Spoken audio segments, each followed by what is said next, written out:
Hey guys, this is Jake with my Bring Back, and in this tutorial series we're going to be learning how to program with JavaScript. Let's do this.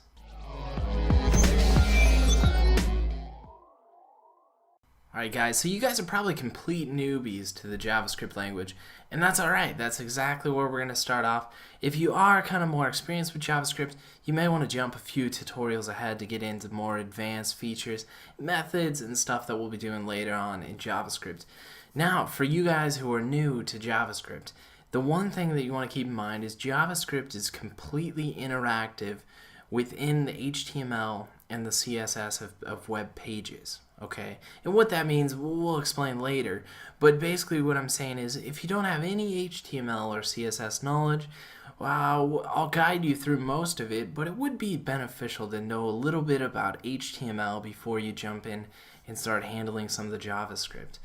Now, what JavaScript is, I googled this and I found like this sweet JavaScript enabled like interactive ear, and I was sitting here thinking, holy cow, like this is nuts. Like my concha, like I shoot my Q-tip like way down into this ear canal. It probably hits this eardrum every once in a while, but I mean, unbelievable. Well, anyways, off topic a lot, but JavaScript is basically a lot of these methods and stuff we'll be working with in later tutorials. But you'll see as you move your mouse over certain parts of the ear, you'll see different pop-ups, different alerts. We can even go over here and like click on this thing, and it gives us like a magnification, gives us like secondary annotations, which are pretty cool. And so basically all this stuff that you see on screen is JavaScript. And the definition of JavaScript, well, I don't know if you'd call it the definition, but the definition relates to the client side, like what we see within a web browser. So as you look at screen, what is happening on screen. So a lot of times people use these for like calculators if you're doing business applications, and you want to have like an on-screen like graph that shows different stuff that the users inputted into your fields, and so on and so forth.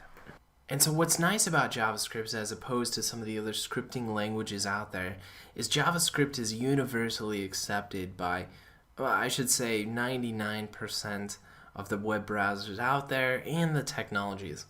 So when we're developing these, your user should already have these within his web browser. And that's why it's basically a client-side language.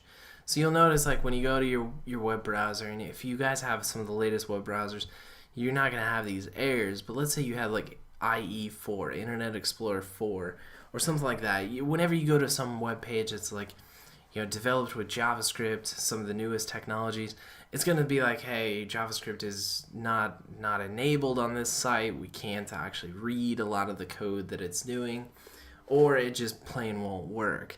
So anyways, JavaScript has some powerful functions that we'll be going through. And I guess in this first tutorial, why don't we just go ahead and jump in and start using the online editor that I found for you guys, and we'll jump in. So what I want you guys to do is go to jsbin.com. All right, so that's up here in the URL. And within JSBin, you'll probably come to the page and it'll have like all these different tabs enabled up at the top. And this is basically where we're going to develop our HTML, our CSS, and our JavaScript all in one place. And then we're going to run and compile our code, and it's going to display it on a web page. Now, a lot of other people, you can go out there and you can just use a text editor, or you could even use like Notepad and run it within your browser. But I wanted to use some of the latest and greatest, some of the cool stuff that Remy actually developed open source, which is JSBin. So when you come to the page, you'll have HTML, CSS, JavaScript console output. We're going to go ahead and click the HTML, the CSS, and we'll disable the console for now. So we're only gonna have the JavaScript and the output visible right now because that's all we need for our first program. Now you see that we have the JavaScript on the left and the output on the right. Over on the left in the JavaScript box, we're simply going to write document.write parentheses with quotations, and we're going to write share this video. Alright, so our user is going to basically get prompted with something, and you'll see that once we put this into our program, we now have an output of share this video. Now it showed up automatically within this output because I have the auto run the JavaScript enabled. Alright, So if you want to go ahead and disable that, you're going to have to click the run every time. And once you click run, then it'll show up as your output. Alright. The other thing you can do is you can click this little pop out button. This allows us to see it on a web page basically. So it's not in that little output box. It'll show the whole web page and what it looks like. So that's our first program. Basically, we're taking a string of text and we're displaying it on the screen. We're writing it to the screen using JavaScript.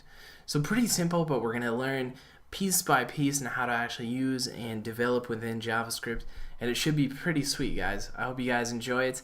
Share the video, like it, and we'll look forward to showing you guys the next step in the second video. See you guys later.